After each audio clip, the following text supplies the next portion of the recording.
अखिलेश प्रताप सिंह, नारेबाजी तो होती है और हिंदू मुसलमान कब नहीं था। हिंदू मुसलमान तो कड़वी हकीकत है, भारतीय समाज की भी, भारतीय राजनीति की भी। ये कह रहे हैं कि वाजपेयी। देखिए संदीप भाई, आप कुछ थोड़ा सा आक्षेप लगाने में, सत्यता बताने में थोड़ा सा आप सभ्यता दिखा रहे हैं।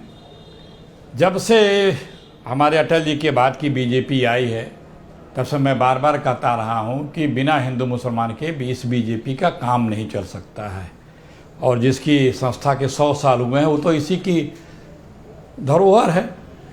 बात यह है कि हिंदू मुसलमान की भाषा बोलता कौन है? सामान्य लोगों की बात छोड़ दीजिए।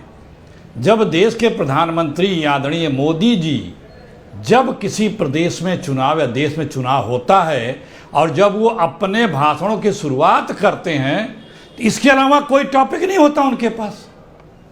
तो जब हमारा शीर्ष नेतृत्व जो प्रधानमंत्री है, वही इन सब चीज़ों पे ही आश्रित है, वही दिन भर हिंदू मुसलमान करता है, और जो हिंसक कट्टर बर्बर बातें करते हैं, ऐसे करते हैं, वही बीजेपी के आइडियोलॉग्स हैं, वही बीजेपी के फेस हैं।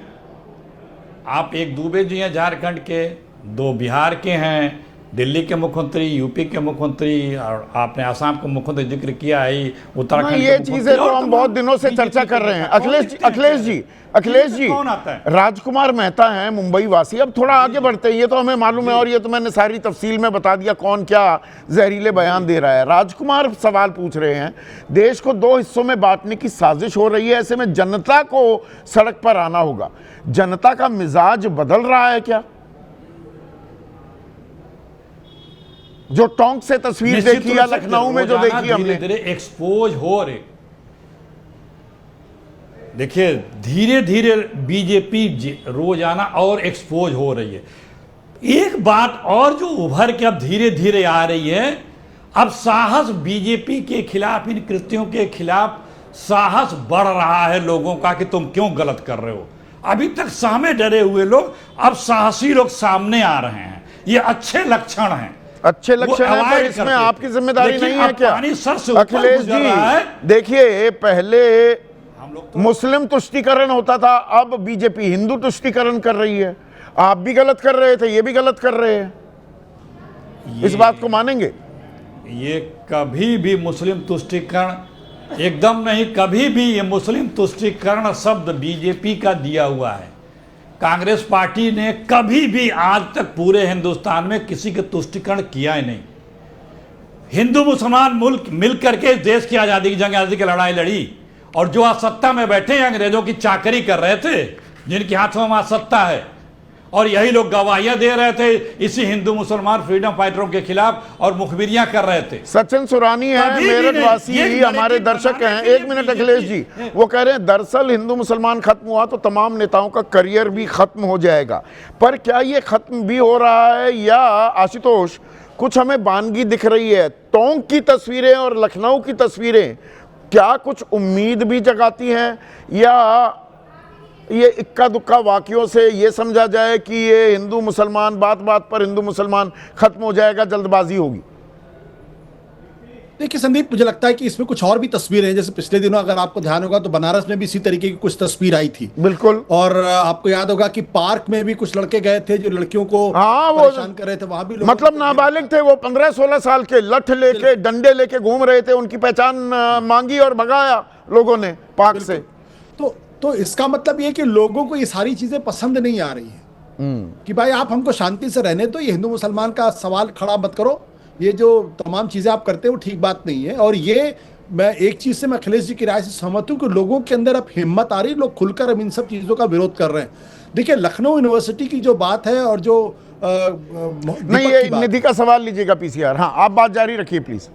हाँ, तो ये साफ दर्शाता है कि लोगों को ये सब बातें पसंद नहीं आ रही। लेकिन जौनपुरिया के संदर्भ में एक बात कहना चाहूंगा संदीप, वो ये कि ये पब्लिकली आप धर्म के आधार पे डिस्क्रिमिनेशन नहीं कर सकते। ये हिंदुस्तान के संविधान की धारा 15 का खुला उल्लंघन है। और अगर सरकार कॉम्पिटेंट हो और सरकार इफिशिएंट हो तो 153 153A ऑफ द IPC जिसके तहत इनके खिलाफ कार्रवाई भी हो सकती है। कार्रवाई के बारे में जवाहर बेढम जो गृह मंत्री हैं राजस्थान के, वो कमाल का एक बयान दे रहे हैं। वो कह रहे हैं वीडियो की जांच के बाद कार्रवाई की जाएगी। आजकल एआई का जमाना है, वो पहले से ही एक बहाना भी ढूंढ लिया है, एआई का जमाना है। लेकिन निधि है हमारी दर्शक, वो एक सवाल पूछ रही हैं आशुतोष, लखनऊ विश्वविद्यालय में मुस्लिम छात्रों के लिए हिंदू छात्रों की मानव श्रृंखला की तारीफ होनी चाहिए थी, विवाद क्यों हो गया? वो आज एनएसयूआई और एबीवीपी आपस में भिड़ बैठे। और मुझे संदीप कभी यह बात समझ में नहीं आई कि भाई अगर मुस्लिम लड़के अगर नमाज पढ़ना चाहते तो कुछ हिंदू लड़कों को ये परेशानी क्यों हो रही? नमाज पढ़ने दीजिए। क्या वो आपके मंदिर में आके पढ़ रहे हैं? क्या ऐसा कुछ काम कर रहे? वो कर रहे हैं तो करने दीजिए ना।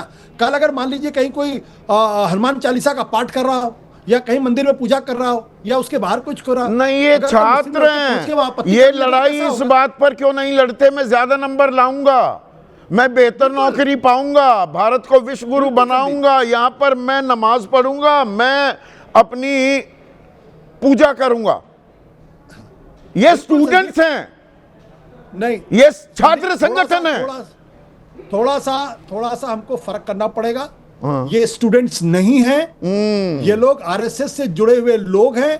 कभी अखिल भारतीय विद्यार्थी परिषद के रूप में सामने आते हैं, कभी बजरंग दल के रूप में सामने आते हैं, कभी बीजेपी के तौर पर सामने आते हैं।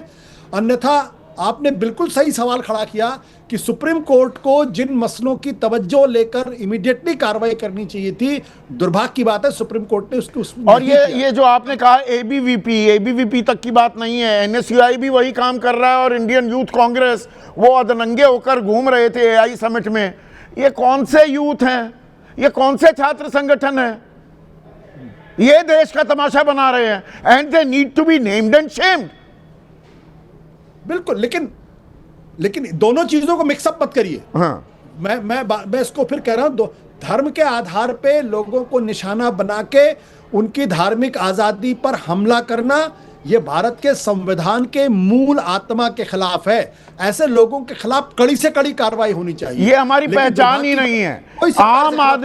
आम आदमी इस पहचान, ये जो हिंदू मुसलमान को पहचान जो बनाने की कोशिश है, क्या उससे थकता दिखाई दे रहा है आपको आशुतोष? मुझे लगता है कि थकान शुरू हो गई है, अभी बड़े पैमाने पर नहीं, लेकिन थकान शुरू हो गई है। थकान शुरू हो गई है। अब ये सवाल और पूछे जाएंगे, और जैसे गांव में हुक्का पानी बंद किया है जौनापुरिया का, ये सिलसिला और आगे अब बढ़ना चाहिए, लोगों को मुखर होकर बोलना चाहिए। आपको लगता है लोग बोलेंगे? या लोग भी देखिए कि you don't want to fight, कि मैं अपने घर में खुश हूं, मैं परेशान भी हूं, मुझे अच्छा नहीं लग रहा जो हो रहा है, पर मैं जाकर अपना सर क्यों फुड़ाऊं?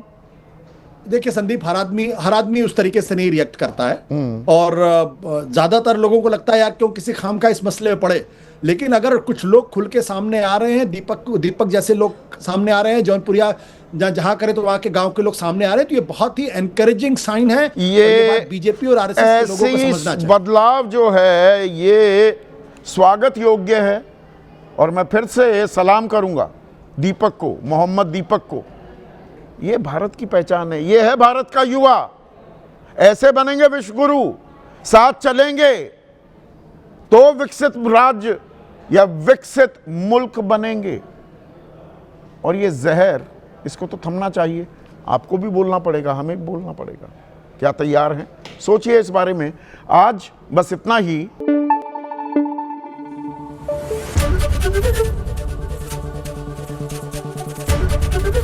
एबीपी न्यूज आपको रखे आगे।